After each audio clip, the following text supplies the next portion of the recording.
नमस्कार. आज आपण एका अत्यंत रंजक आणि तितक्याच महत्त्वाच्या विषयावर चर्चा करणार आहोत.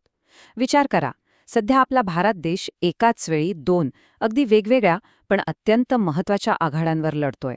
एकीकडे जागतिक कूटनीती आणि आंतरराष्ट्रीय राजकारणाचा अतिशय गुंतागुंतीचा पट आहे, तर दुसरीकडे देशाची अंतर्गत सुरक्षा अबाधित राखण्याचं प्रचंड मोठं आव्हान. या दोन्ही आघाड्यांवर भारत नेमकी कशी खेळी करत आहे हे समजून घेणं खरंच खूप रंजक ठरणार आहे. या विश्लेषणात आपण याच दुहेरी रणनीतीचा सविस्तर आढावा घेणार आहोत. तर आजच्या या विश्लेषणाची रूपरेषा कशी असेल? आपण सुरुवातीला पाहणार आहोत भारताची दुहेरी रणनीती आणि जागतिक कूटनीतीतील समतोल. त्यानंतर क्वाड विरुद्ध सामरिक स्वायत्तता, अंतर्गत सुरक्षेचं मोठं आवाहन, रेड कॉरिडॉरचा इतिहास आणि शेवटी माओवादाचा अस्त कसा होत आहे यावर आपण नजर टाकणार आहोत. चला तर मग सुरू करूया पहिल्या भागापासून, भारताची दुहेरी रणनीती. जगभरात समतोल राखणे आणि मातृभूमी सुरक्षित करणे. आता बघा, आजच्या या बहुध्रुव्य जगात खऱ्या राष्ट्रीय सुरक्षेचा अर्थ फक्त आपल्या सीमांवर पहारा देणं एवढाच मर्यादित राहिलेला नाहीये. त्यासाठी एकाच वेळी दोन गोष्टी साध्य कराव्या लागतात. बाह्य स्तरावर मुत्सद्देगिरी आणि चपळता दाखवावी लागते आणि देशांतर्गत राजकीय आणि सामाजिक स्थिरताही टिकवावी लागते. विचार करण्यासारखी गोष्ट आहे ना? एका बाजूला आंतरराष्ट्रीय स्तरावर उच्च धोरणात्मक चर्चा सुरू असताना अगदी त्याच वेळी देशातल्या घनदाट जंगलांमध्ये शांतता प्रस्थापित करण्यासाठी एक मोठा लढा दिला जातोय. आता वळूया दुसऱ्या भागाकडे, वैश्विक कूटनीती आणि समतोल. नुकतीच अमेरिकेचे परराष्ट्रमंत्री अँटनी ब्लिंकन यांची भारत भेट पार पडली. पण ही भेट इतकी महत्त्वाची का होती? सध्या जगभरात अनेक गट तट पडत आहेत. एक प्रकारचं विखंडन होत आहे. अशात अमेरिकेकडून भारतासोबतचे संबंध अधिक घट्ट करण्यासाठी झालेला हा एक मोठा प्रयत्न आहे. ऊर्जा सुरक्षा, व्यापार, संरक्षण सहकार्य आणि महत्त्वाच्या पुरवठा साखळींचं पुनर्गठन यांसारख्या अत्यंत गंभीर मुद्द्यांवर ही चर्चा केंद्रित होती. हे सगळं काय दर्शवतं? तर भारताचा जागतिक स्तरावर वाढत चाललेला प्रचंड मोठा प्रभाव. इथे एक अत्यंत महत्वाचा शब्द येतो, तो म्हणजे सामरिक स्वायत्तता. म्हणजे नेमकं काय? तर सोप्या भाषेत सांगायचं झालं तर हा परराष्ट्र धोरणाचा असा एक दृष्टिकोन आहे जिथे कोणताही देश स्वतःचे निर्णय अगदी स्वतंत्रपणे घेतो. तो कोणत्याही औपचारिक किंवा बंधनकारक लष्करी करारात स्वतःला अडकून घेत नाही. आणि हाच तर आपल्या विश्लेषणाचा मुख्य मुद्दा आहे. याच सामरिक स्वायत्ततेमुळे भारत क्वाडसारख्या मंचावर अगदी आत्मविश्वासाने सहभागी होऊ शकतो आणि तरीही स्वतःच्या स्वतंत्र परराष्ट्र धोरणाशी कोणतीही तडजोड करत नाही. आणि म्हणूनच आपला पुढचा भाग आहे क्वाड विरुद्ध सामरिक स्वायत्तता. भारताच्या या मुत्सद्देगिरीचं खऱ्या अर्थाने कौतुक का होतंय याचं उत्तम उदाहरण बघा. एका बाजूला भारत अमेरिकेच्या नेतृत्वाखालील क्वाड बैठकांचं आयोजन करतोय आणि आश्चर्याची गोष्ट म्हणजे त्याच्या अगदी काही काळ आधी रशियाच्या परराष्ट्र मंत्र्यांसोबत ही महत्त्वपूर्ण बैठका पार पडल्या आहेत. पाश्चिमात्य आणि बिगर पाश्चिमात्य अशा दोन्ही अगदी विरुद्ध गटांसोबत संवाद साधण्याची आणि ही अत्यंत गुंतागुंतीची कूटनीती लिल्या हाताळण्याची भारताची क्षमता खरोखरच थक्क करणारी आहे. आता या दोन वेगळ्या बाजू आहेत. एकीकडे अमेरिका आणि क्वाड देशांच्या भारताकडून काही ठराविक अपेक्षा आहेत, जसं की प्रादेशिक प्रभाव संतुलित करणं, पुरवठा साखळी मजबूत करणं आणि संरक्षण तंत्रज्ञान विकसित करणं. पण दुसरीकडे बघा, रशियासोबतचे संबंध राखण्याचे भारताला स्वतःचे असे काही धोरणात्मक फायदे मिळतात. रशियासोबतच्या भागीदारीमुळे भारत ग्लोबल साऊथचा एक भक्कम आवाज बनतोय, बहुध्रुवीय जगाचा पुरस्कार करतोय आणि सगळ्यात महत्त्वाचं म्हणजे पाश्चिमात्य देशांवरील स्वतःचं अवलंबित्व कमी करतोय.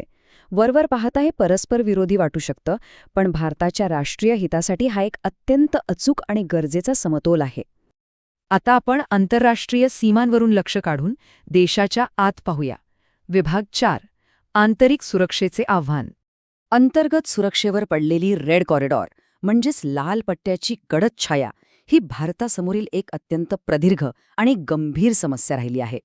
बघा, कूटनीतीच्या टेबलावर जसं प्रचंड बौद्धिक कौशल्य लागतं ना, त्याच्या अगदी उलट आणि शारीरिकदृष्ट्या अत्यंत आव्हानात्मक अशी कठोर रणनीती या घनदाट जंगलांमधील बंडखोरीचा सामना करण्यासाठी लागते.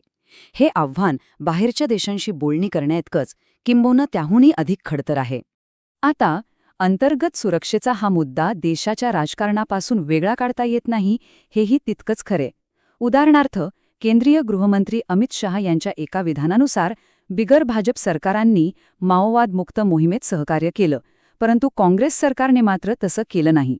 राजकारण म्हटलं की दावे आणि प्रतिदावे आलेच, पण या मोहिमांच्या यशापयशामध्ये राजकीय इच्छाशक्ती कशी जोडली गेली आहे हे समजून घेणं परिस्थितीचं पूर्ण चित्र स्पष्ट करण्यासाठी नक्कीच महत्त्वाचं ठरतं. ह्याच पार्श्वभूमीवर पाहूया विभाग 5 लाल पट्ट्याचा इतिहास.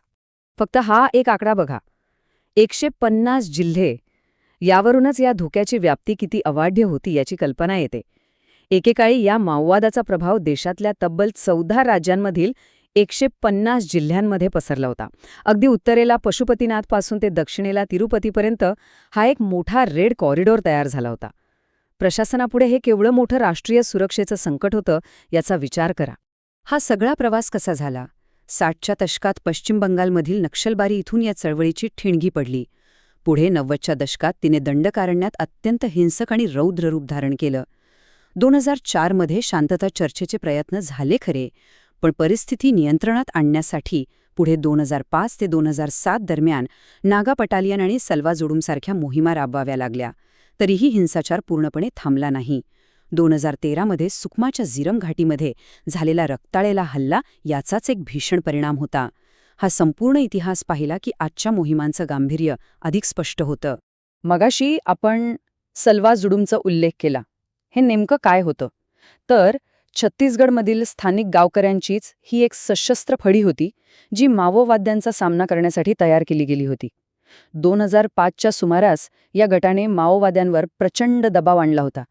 परंतु या मोहिमेच्या कार्यपद्धतीवरून पुढे अनेक गंभीर वाद निर्माण झाले आणि अखेर 2011 मध्ये भारताच्या सर्वोच्च न्यायालयाने याला बेकायदेशीर ठरवून बरखास्त केलं.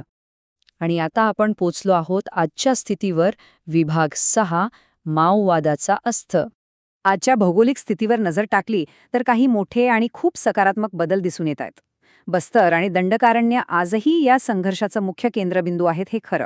पण आता अबुजमाळसारख्या अत्यंत दुर्गम भागातही जवानांकडून आक्रमक आणि यशस्वी कारवाया केल्या जात आहेत. सर्वात मोठी आणि दिलासादायक बातमी म्हणजे महाराष्ट्रातील गडचिरोली आता अधिकृतपणे माओवाद मुक्त घोषित करण्यात आला आहे. चहूबाजूंनी वाढलेल्या या कारवाईच्या दबावामुळे आता अनेक बंडखोर आपला जीव वाचवण्यासाठी तेलंगणाच्या जंगलांमध्ये आसरा घेत असल्याचं चित्र आहे. माओवादाचा हा विळखा आता हळूहळू पण निश्चितपणे सैल होत आहे. पण लक्षात घ्या, इथेच थांबून चालणार नाही. सतत सतर्कता बाळगणं अत्यंत आवश्यक आहे. गडचिरोलीसारखे भाग माओवादमुक्त झाले असले तरी ही लढाई अजून पूर्णपणे संपलेली नाही. हे बंडखोर इतक्या सहजासहजी हार मानून शांत बसणार नाहीत. ते वेश बदलून पुन्हा परत येण्याची शक्यता नाकारता येत नाही. त्यामुळे भविष्यातही त्यांच्या हालचालींवर अत्यंत कडक पाळ ठेवणं प्रशासनासाठी खूप गरजेचं आहे. तर या संपूर्ण विश्लेषणातून आपण काय समजून घ्यायचं? खऱ्या अर्थाने जागतिक पातळीवर जर प्रभाव पाडायचा असेल तर केवळ बाह्य पातळीवर राजनैतिक चपळता असून चालत नाही. देशांतर्गत शांतता आणि सुरक्षितताही तितकीच महत्त्वाची असते.